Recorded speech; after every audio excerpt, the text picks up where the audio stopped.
ಸರ್ಕಾರಿ ಅಧಿಕಾರಿಗಳು ಅಂತ ಹೇಳ್ಕೊಂಡು ಬಂದು 24 ಲಕ್ಷ ರೂಪಾಯಿಯನ್ನ ವಂಚಿಸಿ ಎಸ್ಕೇಪ್ ಆಗಿದ್ದ ಆರೋಪಿಗಳು ಸದ್ಯ ಪರಪ್ಪನ ಅಗ್ರಹಾರದ ಅತಿಥಿಗಳಾಗಿದ್ದಾರೆ. ದೇವನಹಳ್ಳಿ ಹೊರವಲಯದ ಪ್ರಸನ್ನಹಳ್ಳಿ ರಸ್ತೆಯಲ್ಲಿ ಈ ಒಂದು ಘಟನೆ ನಡೆದಿದೆ. ಶಂಕರಪ್ಪ ಅನ್ನೋರು ರಸ್ತೆಯಲ್ಲಿ ಹೋಗ್ತಾ ಇರ್ತಾರೆ. ಕೃಷ್ಣಕುಮಾರ್ ಎಂಬ ಆರೋಪಿ ಅಲ್ಲಿಗೆ ಹೋಗಿ ಶಂಕರಪ್ಪನವರ ಬಳಿ 30 ಲಕ್ಷ ರೂಪಾಯಿ ನನಗೆ ಅವಶ್ಯಕವಾಗಿ ಬೇಕಾಗಿದೆ, ಈಗ ಏನಾದರೂ 30 ಲಕ್ಷವನ್ನ ಹೊಂದಿಸಿದ್ರೆ ಆದ್ರೆ 90 ಲಕ್ಷವನ್ನ ನಾನು ವಾಪಸ್ ಕೊಡೋದಾಗಿ ಆಮಿಷವನ್ನ ಒಡ್ತಾನೆ. ಅಫ್ಕೋರ್ಸ್ ದುಡ್ಡು ಎಲ್ಲರಿಗೂ ಇಷ್ಟನೇ, ಕಷ್ಟಪಡದೆ 1 to double ಆಗುತ್ತೆ ಅಂದ್ರೆ ಯಾರು ಬೇಕಾದರೂ ಮುಂದೆ ಒಂದು ಯೋಚನೆ ಮಾಡ್ತಾರೆ.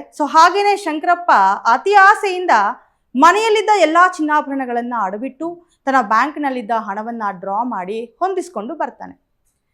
ಕೃಷ್ಣಕುಮಾರ್ ಹಾಗೂ ಅವರ ಫ್ರೆಂಡ್ಸ್ ಆಲ್ರೆಡಿ ಪ್ಲಾನ್ ಮಾಡಿಕೊಂಡ ಹಾಗೆ ಅವರು ಹೇಳಿದ ಜಾಗಕ್ಕೆ ಶಂಕರಪ್ಪ ದುಡ್ಡನ್ನ ತಂದಾಗ ದುಡ್ಡನ್ನ ಕೃಷ್ಣಕುಮಾರ್ ಅವರ ಕೈಯಲ್ಲಿ ಕೊಡಬೇಕಾದ್ರೆ ಮಾನವ ಹಕ್ಕುಗಳ ಸಂರಕ್ಷಣೆ ಹಾಗೂ ಭ್ರಷ್ಟಾಚಾರ ನಿಗ್ರಹ ದಳ ಅಂತ ಒಂದು ಫೇಕ್ ಬೋರ್ಡನ್ನು ಹಾಕೊಂಡು ಒಂದು ಪ್ರೈವೇಟ್ ಕಾರ್ನಲ್ಲಿ ಬಂದಂತಹ 11 ಜನ ಆರೋಪಿಗಳು ನಿಮಗೆ ಇಷ್ಟು ದುಡ್ಡು ಎಲ್ಲಿಂದ ಬಂತು ಅಂತ ಧಮಕಿ ಹಾಕಿ ಬೆದರಿಸಿ ಆ 24 ಲಕ್ಷ ರೂಪಾಯಿಯನ್ನ ದೋಚ್ಕೊಂಡು ಪರಾರಿ ಆಗ್ತಾರೆ.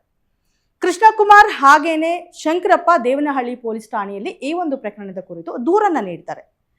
ಶಂಕರಪ್ಪನ ಹೇಳಿಕೆಯ ಆಧಾರದ ಮೇಲೆ ದೇವನಹಳ್ಳಿ ಪೊಲೀಸರು ಕೃಷ್ಣಕುಮಾರ್ ಅವರನ್ನ ವಿಚಾರಣೆ ನಡೆಸಿದಾಗ ಅಸಲಿ ಸತ್ಯ ಹೊರಬರುತ್ತೆ. ಕೃಷ್ಣಕುಮಾರ್ ಹಾಗೂ ಅವರ ಸ್ನೇಹಿತರು ಮೊದಲೇ ಪ್ಲಾನ್ ಮಾಡಿಕೊಂಡು ಈ ರೀತಿ ಮಾಡಿದ್ದಾರೆ ಅಂತ ತಿಳಿದು ಬರುತ್ತೆ. ಈ ಒಂದು ಪ್ರಕರಣದಲ್ಲಿ ಕೃಷ್ಣಕುಮಾರ್, ನಾರಾಯಣಸ್ವಾಮಿ, ಶಿವು, ಮುರುಗನ್, ವೆಂಕಟೇಶ್ ಸೇರಿದಂತೆ ಒಟ್ಟು 12 ಜನರನ್ನ ಬಂಧಿಸಿ ಪರಪ್ಪನ ಅಗ್ರಹಾರಕ್ಕೆ ಕಳಿಸಿದ್ದಾರೆ. ನೋಡಿ, ದುಡ್ಡು ಯಾರನ್ನ ಏನು ಬೇಕಾದರೂ ಮಾಡಿಸತ್ತೆ ಅನ್ನೋದಕ್ಕೆ ಇದೊಂದು ಬೆಸ್ಟ್ ಎಕ್ಸಾಂಪಲ್ ಅನ್ಬೋದು. ಒಂದು ಕಡೆ ಕಳ್ಳತನಗಳು, ಇನ್ನೊಂದು ಕಡೆ ಆನ್ಲೈನ್ ಸೈಬರ್ ಅಪರಾಧಗಳು, ಮತ್ತೊಂದು ಕಡೆ ಈ ರೀತಿ ನಂಬಿಸಿ ಮೋಸ ಮಾಡುವಂತಹ ಕೃತ್ಯಗಳು. ಈ ಎಲ್ಲ ವಿಚಾರಗಳ ಕುರಿತು ಸಾರ್ವಜನಿಕರು ಎಚ್ಚರಿಕೆಯಿಂದ ಇರಬೇಕಾಗಿದೆ.